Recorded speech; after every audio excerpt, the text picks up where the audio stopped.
Bonjour à tous, Ulrich Ginisson, fondateur de Eat Fat to Be Fit, la première communauté du régime cétogène depuis 2015. Et je rappelle que je suis en cétose nutritionnelle ininterrompue depuis 2013. Aujourd'hui, nous allons à la rencontre de Stéphane Ressimon, le docteur Stéphane Ressimon, qui va nous parler de régime cétogène et de santé de la thyroïde. Bonjour Stéphane.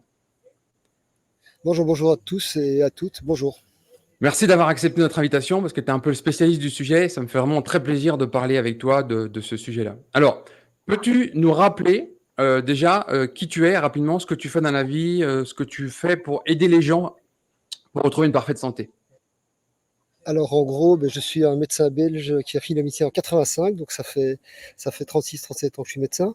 J'ai fait plusieurs formations, chirurgie ORL et chirurgie cérébro-faciale. J'ai travaillé en cancérologie, donc des goitres, j'étais confronté, des cancers, j'ai été confronté à ça tout de suite dans ma vie.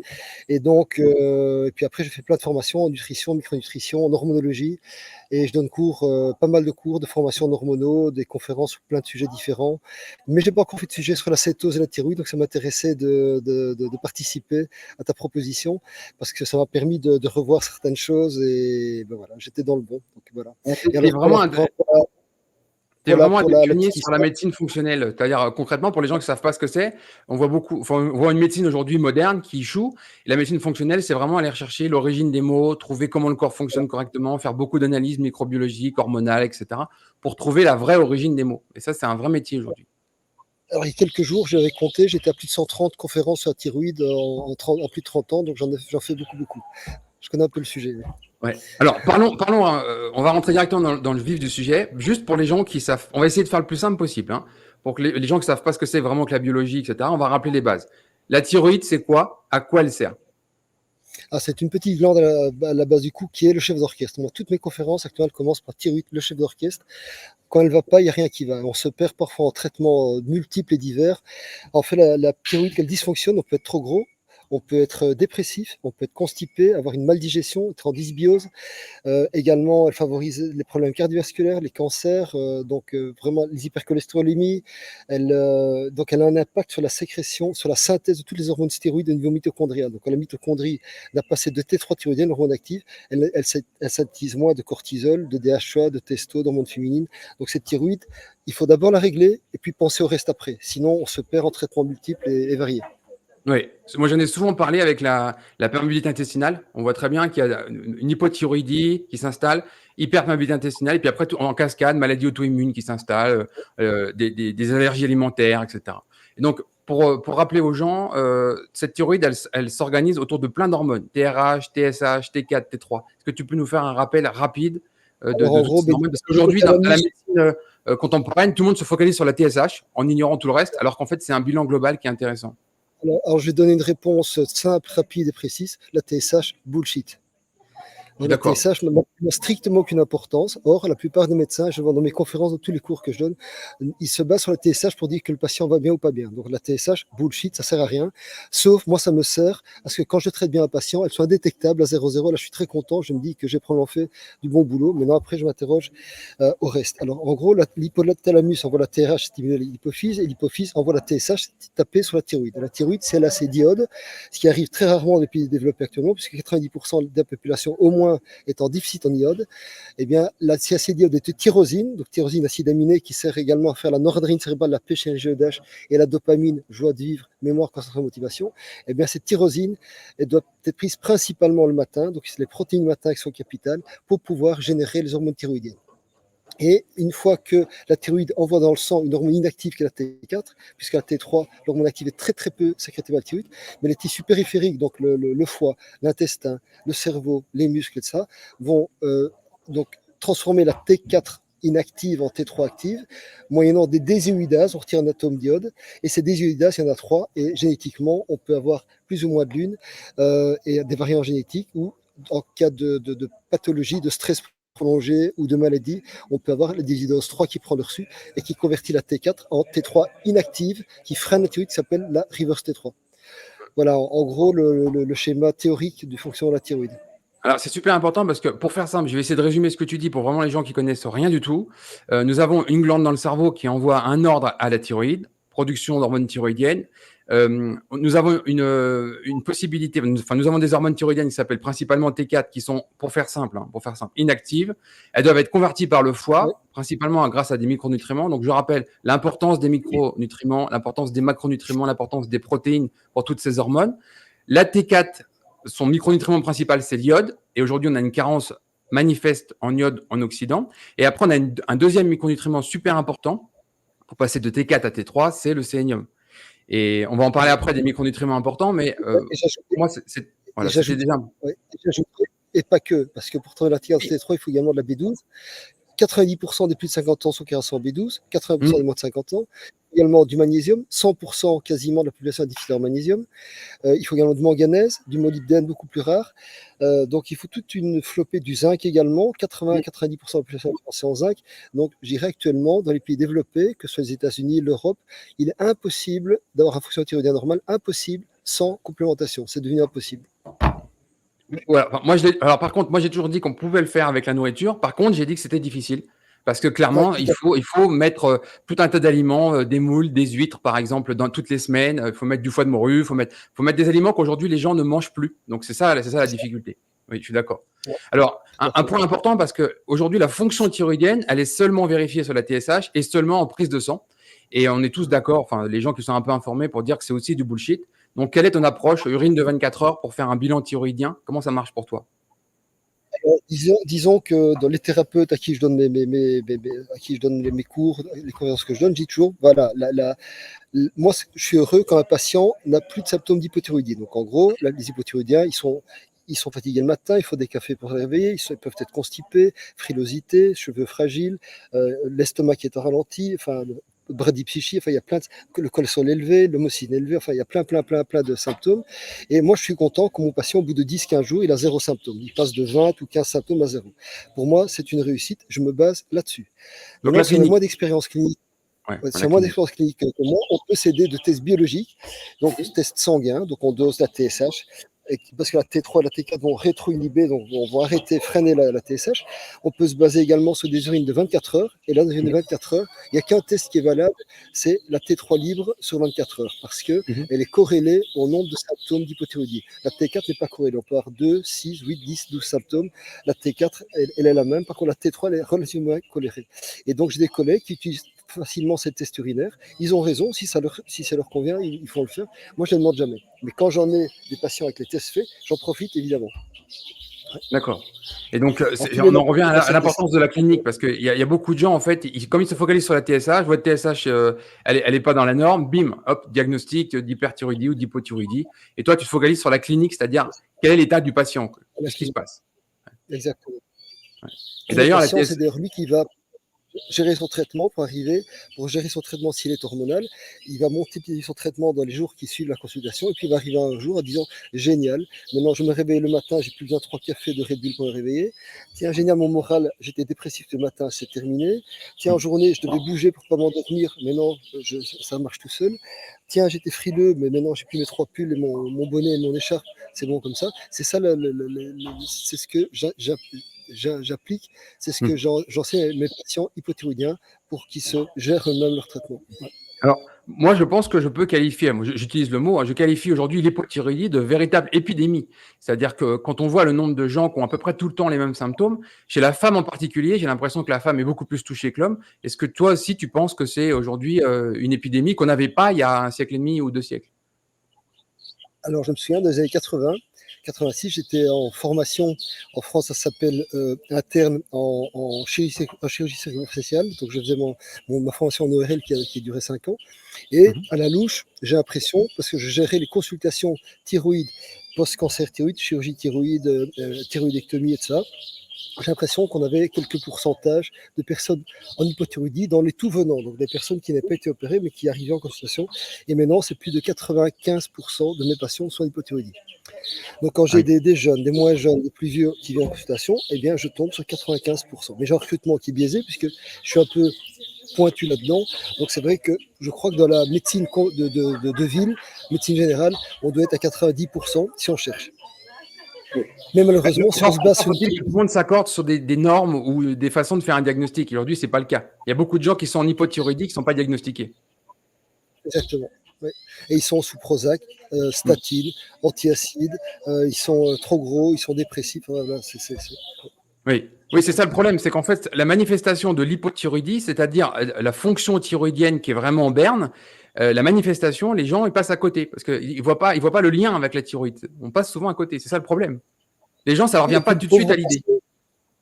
Et le pauvre patient, il va sur son médecin traitant, et la dame, je vis ça tous les jours, elle dit à son médecin, c'est docteur, j'ai pris 10 kilos en 3 ans, pourtant je mange pas plus qu'avant.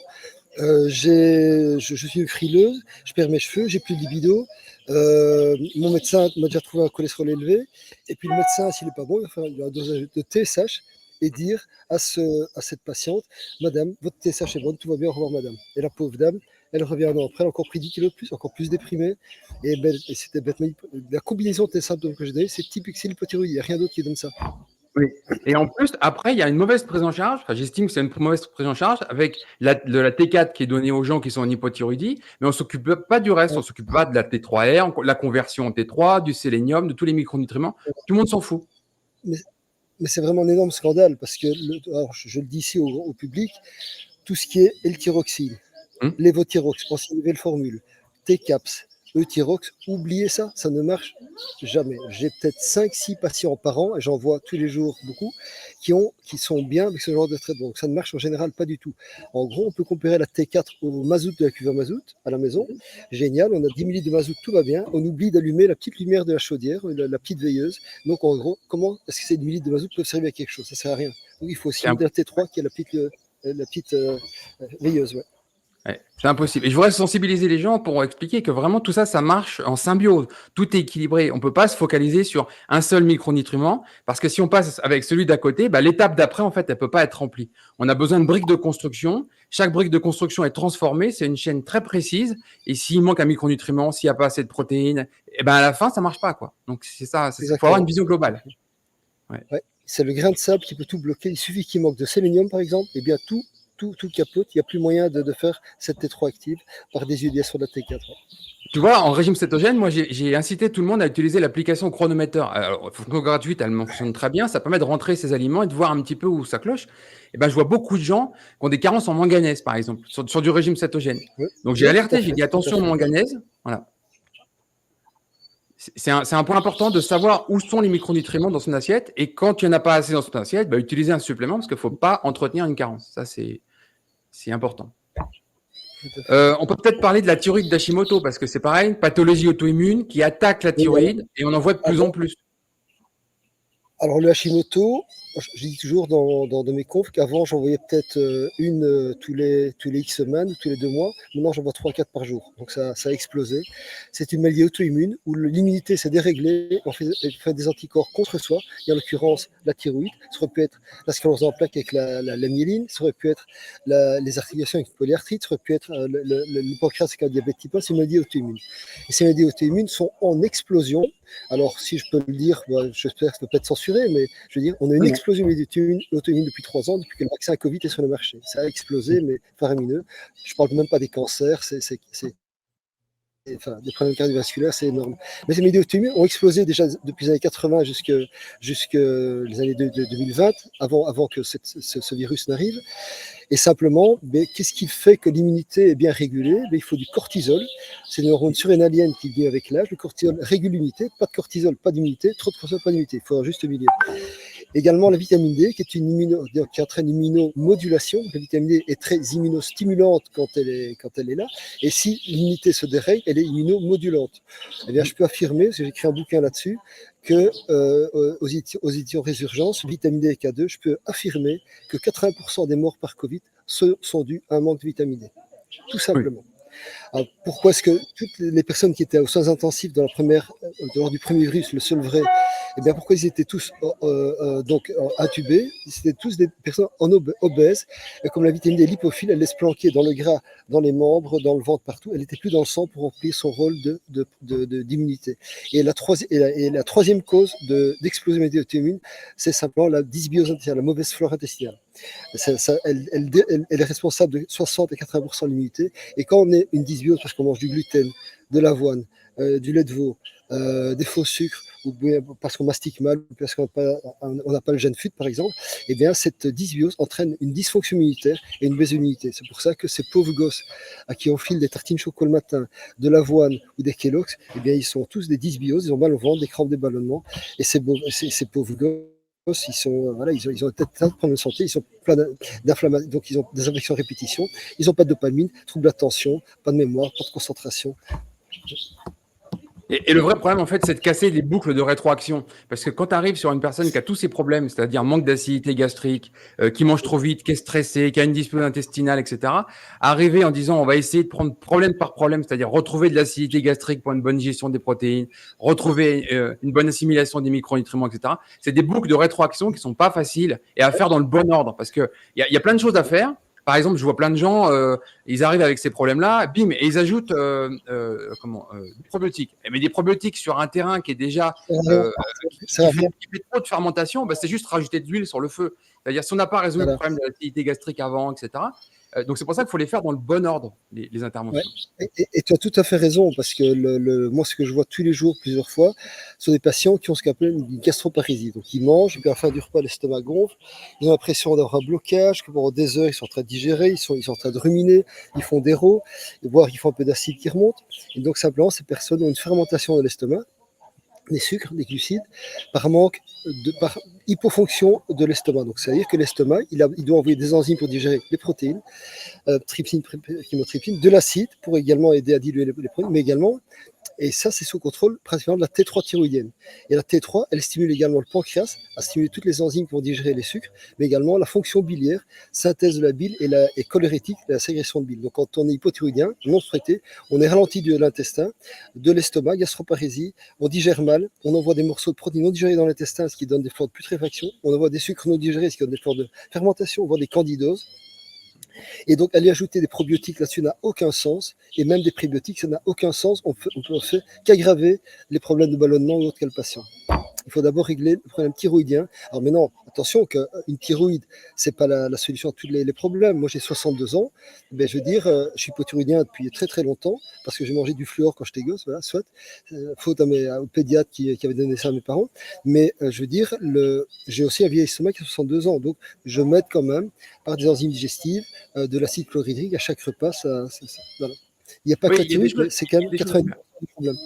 Il y a des choses à faire pour aider, en particulier des suppléments, pour aider ça, mais là où j'attire l'attention des gens, parce que les gens veulent toujours une pilule magique qui va réduire immédiatement leurs problèmes à néant, le problème, c'est qu'il faut faire les choses dans le bon ordre. Si on les fait dans le mauvais ordre, on vient ajouter de l'huile sur le feu.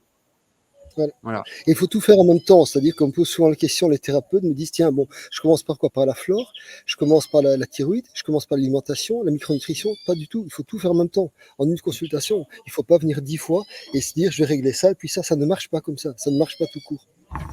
Ah, bien sûr, pour les gens qui vont vouloir te retrouver, je mettrai tes coordonnées en description de cette vidéo, il n'y a pas de souci, tous tes réseaux sociaux, Je peux dire quelque chose, je suis débordé 2 ans à l'avance, donc je ne fais pas ça pour recruter du monde. Non, mais les gens en ayant vu, tu connais l'importance de ces problèmes dans notre société. Les gens compétents sont très rares. Et forcément, les gens vont me dire où est-ce qu'on retrouve le docteur Simon? Donc, je vais mettre les liens en dessous. J'ai une équipe autour de moi qui sera ravie de prendre en charge. Et moi, je suis là en deuxième consultation pour régler les problèmes plus fins avec une biologie et les problèmes hormonaux. Alors, on va parler un point précis où on est vraiment, enfin, on est d'accord, c'est pas du débat parce qu'on est vraiment d'accord. L'importance des protéines pour la fonction thyroïdienne et l'importance du petit déjeuner avec ces protéines. Quel est ton avis sur le sujet?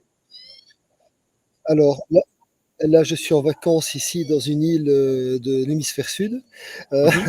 Et ce matin, j'ai mangé du poisson, j'ai mangé des avocats, j'ai mangé des tomates et j'ai mangé des œufs ce matin. Comme quoi, même étant sur une petite île très loin des pays civilisés, on peut bien manger. Et le petit déjeuner est lourd, gras et protéiné. Voilà. Et le petit déjeuner sucré, c'est une catastrophe pour des tas de problèmes. On peut en parler longtemps, mais voilà. Donc le matin, s'il y a moyen, il n'y a pas trop de sucre. Bon, à la limite, pourquoi pas un fruit pour terminer.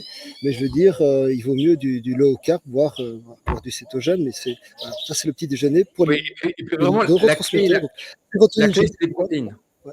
On est d'accord. La clé sur les protéines, que vous mangez du poisson, des œufs, de la viande, c'est le petit déjeuner doit tourner autour de ça, d'abord. Voilà. Exactement. Alors moi, j'ai eu des Et formations il y a très longtemps, il y a une trentaine d'années, avec David Schreiber, qui est un oui, neuropsychiatre français qui est chef de service aux États-Unis. Et j'avais adoré ses confs et ses formations. Et c'est là que j'ai mis le pied dans l'étrier de la psychonutrition. Et moi, c'est passionnant. Donc, il faut savoir que c'est les œufs, la viande, le poisson aux protéines végétales du matin qui vont générer la sérotonine via le tryptophane. Sérotonine, je ne déprime pas, j'ai pas de compulsion glucidique fin d'après-midi, je suis pas irritable, qui va elle-même devenir la mélatonine. C'est elle qui va générer via la tyrosine les catécholamines cérébrales, ça s'appelle dopamine, joie de vivre, mémoire, concentration, motivation, libido, projet à moyen long terme. Et la noradrénaline, c'est le coup de pied du matin, j'ai la pêche, l'énergie toute la journée. Donc c'est les protéines le matin, mais en mangeant 3 œufs le matin, ça suffit pas? Ça suffit pas du tout. Si on a un manque de B9, de B12, de B6, de B3, de magnésium, de zinc, de vitamine D, ou de fer, ça ne marche pas. Donc les donc protéines, c'est oui, mais il faut aussi tous les micronutriments. tous les micronutriments. Mais c'est pour ça que moi, j'ai toujours, tu vois, il y a beaucoup de gens en France, il y a une habitude, on saute le petit déjeuner. Les gens font éventuellement un déjeuner et un dîner. Et je leur ai dit, mais si vous avez un repas à privilégier, le numéro un, c'est le petit déjeuner. C'est celui-là qu'il faut garder. Et j'ai vu beaucoup de gens qui avaient plein de problèmes, la perte de poids qui s'était arrêtée, etc. Je leur ai dit, prenez votre dîner et mettez-le au petit déjeuner. Et tous les problèmes sont partis. Exactement. Hein. Voilà. Alors ce soir, parce qu'ici il est 18h, et ce soir je ne mange pas, je fais du jeûne intermittent ce soir, parce que socialement, je ne dois pas aller au resto avec des amis, je ne suis pas invité, donc j'en profite, j'en mange pas.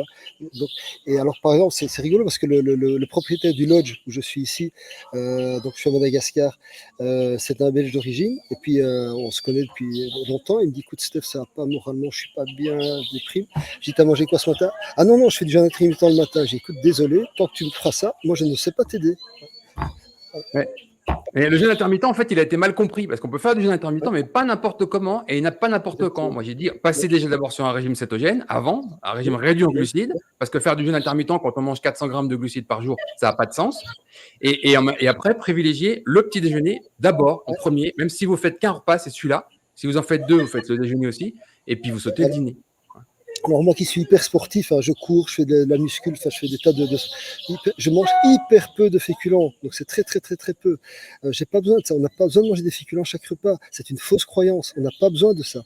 Voilà. Sauf si on fait les Jeux Olympiques, on fait de l'endurance. Voilà. C'est vrai que quand je fais mes trips sportifs, où j'enchaîne des marathons de jour en jour, où je traverse des pays, des montagnes, je fais ce genre de trucs, là je prends des féculents. Parce que là, c'est le seul cas où vraiment j'en ai besoin. Mais sinon, pour faire 1 heure de sport par jour dans une salle, un crossfit, un spinning, un truc comme ça, il n'y a pas besoin. Il n'y a pas besoin.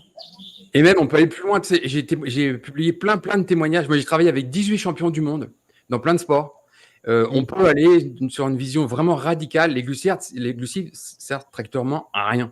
Dans les témoignages qu'on a publiés, c'est des ultra-trails du Mont Blanc en régime cétogène, c'est du Tour des Géants, 320 km en régime cétogène, c'est des challenges du genre 5 marathons en 5 jours, à jeun. À jeun. Moi, j'ai plein de témoignages, des 180 km en 18 heures, à jeun. Donc, il n'y a aucun problème. Mais par contre, c'est vrai qu'au niveau protéines, là, il faut y aller parce que tu as un peu de néoglucogénèse, c'est normal, etc. Alors, je n'ai pas dit qu'il fallait complètement supprimer les glucides. Le corps peut pêcher dans les protéines pour se faire du glucose. Et là, on a un effet destructeur au niveau musculaire qu'il faut éviter, évidemment. Oui, mais tu sais, sur des quotients respiratoires, sur de VO2 max, sur des athlètes céto-adaptés depuis 18 mois, à 185 pulsations minute, tu es encore à 85% d'oxydation de lipides. 85%. Tout à fait. En fait, il y a une vraie préservation du glucose, vraie préservation du glycogène et les protéines ne sont pas touchées. Donc, il y a la science du sport. La science du sport sur le régime cétogène est en train de se faire. On a des études qui tombent, Timnox en produit encore, et on a surtout l'expérience. On a des records du monde, on a beaucoup de choses. Donc, on peut, et même dans le culturisme, tu prends Luis Villasanor qui a fondé Ketogain, il est à 70 kg, je crois, de mémoire, de masse musculaire pure. Il est à 6 ou 7% de matière grasse. Il a tout fabriqué en régime cétogène, donc sans glucides.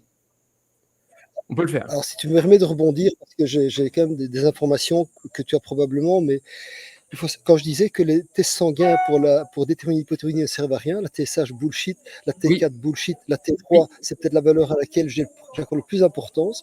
Mais par exemple, si on est en régime cétogène, on voit d'ailleurs les taux d'hormones thyroïdiennes varier, la TSH monte, la T3, la T4 baisse. Or, ces patients-là, ils fonctionnent superbement bien. Donc, ça veut dire que même avec des taux trop bas d'hormones thyroïdiennes, on peut simplement fonctionner tout à fait bien, puisqu'on sait que quand on mesure une hormone dans le sang, on mesure juste une valeur à un temps déterminé. La TSH, elle peut être à 2 à 8 heures du matin, elle peut être à 0,5 à 8h30, elle peut être à 2,5 à 9 heures du matin. Ça change tout le temps. Et concernant la T3, oui, c'est intéressant, mais ça ne suffit pas. Donc moi, j'ai des patients avec des T3 basses qui vont superment bien, ils ont 0 symptôme d'hypothyroïdie, et j'ai des personnes avec des T3 au-dessus de 5,2 équivalents, donc qui sont très élevés, au-dessus de 3,4 nanogrammes, qui ont 20 signes d'hypothyroïdie. En fait, ce qu'on oublie, ce qu'on ne fait pas dans une prise de sang, dans des tests biologiques, c'est tester la sensibilité des récepteurs. Donc on n'a aucune vue là-dessus, et ça change la donne. On peut avoir par exemple un cortisol hyper élevé, être en burn-out, on peut avoir un cortisol bas et n'avoir 0 symptôme de manque de cortisol. Et bien pour la thyroïde, c'est la même chose. La sensibilité des récepteurs thyroïdiennes peut être altérée, on peut avoir une résistance aux hormones thyroïdiennes, tout comme on peut également avoir la protéine d'entrée de la T3 en intracellulaire peut être également génétiquement inadéquate. Donc donc doser une T3 dans le sang, même ça théoriquement c'est bien, et ben non, on ne connaît rien de son mode d'entrée à la cellule, on ne connaît rien de la sensibilité du récepteur, donc on ne connaît rien en fait. On a juste une valeur qui veut rien dire du tout. Alors, ce que tu viens de dire, c'est central, c'est vraiment le sujet de cette interview, parce que Jeff Volek et Finet sont les pionniers sur le régime cétogène, et ils ont publié des études justement sur la T4, la T3, la T3R, la TSH, etc. Et pour faire simple, en résumé, on a à peu près 30% en moins de T3 chez des gens qui sont en régime cétogène. Alors, eux, ils ont émis l'hypothèse que tu viens de citer exactement, c'est-à-dire le récepteur. C'est-à-dire que on pourrait imaginer qu'aujourd'hui, dans un monde occidental très riche en glucides, on a développé comme une forme de résistance à la T3. C'est comme le docteur Cicero Coimbra avait émis l'hypothèse de résistance à la vitamine D. C'est-à-dire que des gens auraient besoin de plus de vitamine D pour avoir le même effet. Et c'est comme ça qu'il inverse beaucoup de pathologies auto-immunes. Eh bien, notre mode de vie occidental, très riche en glucides, en fait, nous soumettrait d'office à une production de T3 supérieure. Et donc, nous formerions comme une forme de résistance à la T3. Et quand on passe en keto, eh ben, on a moins besoin de T3. Donc, le médecin qui n'est pas informé, ben, il va dire « Oh là, votre T3 est dans les choux ». Donc, on a besoin de gens informés sur le régime cétogène parce que la lecture des chiffres est différente. Alors, tu as entièrement raison, mais alors pour la vitamine D, tu as raison, sauf qu'on a un transporteur intestinal qui peut être variable génétiquement, donc on peut avoir besoin de 30 unités de vitamine D par jour pour avoir juste ce qu'il faut au niveau sanguin, mais au niveau de la thyroïde, il y a encore pire que ça. Moi, je me posais des questions depuis quand même un certain temps, comment ça se fait que je prescris à mes patients autant de d'iode, j'ai l'impression de prescrire une mégadose, je prescris à l'américaine, en milligrammes, hein. En Europe, c'est des microgrammes. Donc moi, je prends 12 milligrammes par jour, donc je suis à peu près 12 fois 6, 60 fois au-dessus des taux préconisés par les agences, par les autorités. Eh bien, en fait, il semblerait, cette hypothèse m'a vraiment beaucoup plu, il semblerait que l'homme, avant qu'il ne vive de la culture des céréales et donc de féculents, qu'il puisse cultiver les féculents à s'en nourrir, eh bien, il semblerait qu'il ait besoin à ce moment-là d'une T3 beaucoup plus basse que maintenant. Et donc, il a besoin de beaucoup moins de hormones thyroïdiennes et que ce soit le fait de manger des glucides via les féculents, les céréales, qui font qu'on a besoin d'une fonction thyroïdienne beaucoup plus forte. On a besoin d'avoir des mitochondries, parce qu'on sait que la T3 stimule les mitochondries à transformer les aliments en énergie en ATP. Mais il semblerait que ce soit le fait de manger des glucides, du sucre, du glucose, des féculents, qui fassent qu'on a besoin d'autant d'iode pour avoir autant une T3 aussi élevée que pour pouvoir carboniser ce glucose. Et donc, on est devenu hypothyroïdien, quasi tous, parce qu'on mange trop de glucides. Oui, alors tu embrayes sur ma dernière question parce que justement, pour préparer cette interview, je t'avais envoyé une étude qui pour moi fait office de référence. Et ce chercheur, en fait, avait mis en évidence que les populations ancestrales qui n'étaient pas exposées aux glucides massivement, donc étaient principalement des chasseurs, avaient des apports en iode très bas. Mais de l'autre côté, il n'y avait aucune trace de goitre. Donc, il n'y avait aucune trace d'une carence en iode. Et donc, il a fait des recherches et on s'est aperçu que le goitre, en fait, arrive dans les populations avec les apports de glucides. Donc, plus on mange de glucides, plus on a besoin d'iode. Ouais. Alors, j'avais lu qu'un article là-dessus, mais c'est vrai que c'est logique. C'est logique.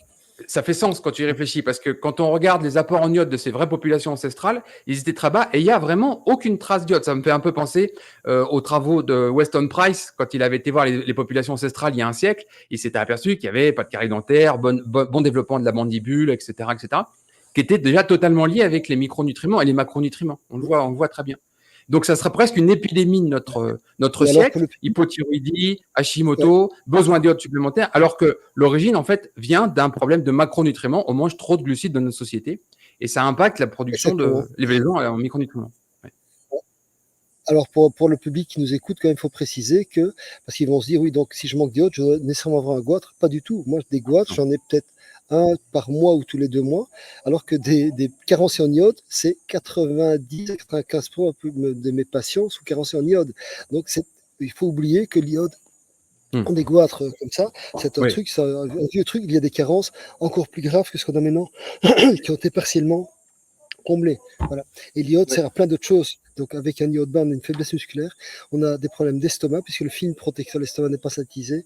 On a également des problèmes de brouillard cérébral, on a des problèmes de troubles d'attention. Enfin, l'iode sert à plein de choses créatives. Moi, j'ai mes patients thyroïdectomisés, ils reçoivent de l'iode.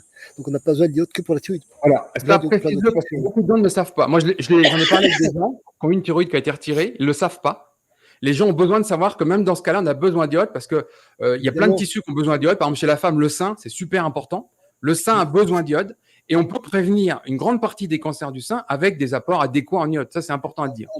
Alors, c'est rigolo parce que j'ai donné 2 cours récemment, c'est-à-dire semaine, 2 cours différents sur le cancer du sein et le cancer de la prostate. Et là-dedans, dans les causes, en fait, accroche-toi bien, la première cause de cancer du sein, c'est le manque de progestérone. Donc, c'est les femmes qui arrivent à 35-40 ans, la progestérone commence à chuter au niveau sécrétion ovarienne et le médecin ne fait rien. Il attend la ménopause. C'est un crime presque.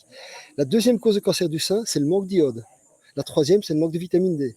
Et bien pour la prostate, la première cause de cancer de la prostate, c'est le manque de testostérone. La deuxième, c'est probablement le manque d'iode et l'excès d'œstrogène. Tout est lié. On en revient encore à la nourriture, aux micronutriments. Si vous voulez guérir un cancer, la meilleure façon, c'est de ne pas le faire.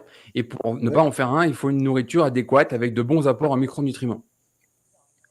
On est d'accord, je pense, sur le message final? Tout à fait. Je te remercie beaucoup pour ce précieux témoignage et ces informations utiles sur la thyroïde parce qu'elle est encore très, très mécomprise. Merci beaucoup, Stéphane. C'est la pierre angulaire. Voilà. Oui. Merci beaucoup, Stéphane. Merci beaucoup. À je te bientôt. souhaite de bons congés. Merci, salut, au revoir. Au revoir.